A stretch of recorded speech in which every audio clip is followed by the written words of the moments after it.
We also know that going back to 1974, the average return for the stock market in the 3 months after a presidential election, regardless of which political party wins the presidency or which political party controls Congress. So we believe it's more appropriate for investors to stay true to their risk tolerance and look for pockets of growth opportunities in areas such as healthcare, technology, and e-commerce. Doug, I know you are also a believer in sort of staying in the market. You don't want to miss what you see as a possible continuation of what we've seen for so much of the past 6 months, and that the correction may already have taken place. In case you missed it, you think it might have taken place in September.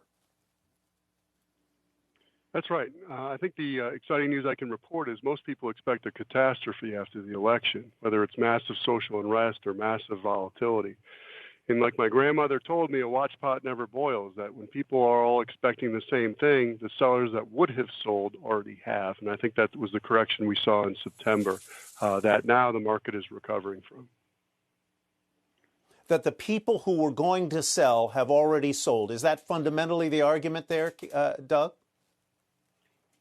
That is, and there's just a lack of places to go. So you're forced to chase the market up. If I want growth, and most people I talk to need their money to go from X to Y, somewhat higher level, and you just can't get there with bonds and cash. So there's a limited amount of places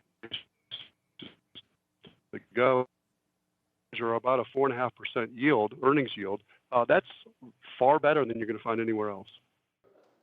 Shepard Smith here. Thanks for watching CNBC on YouTube.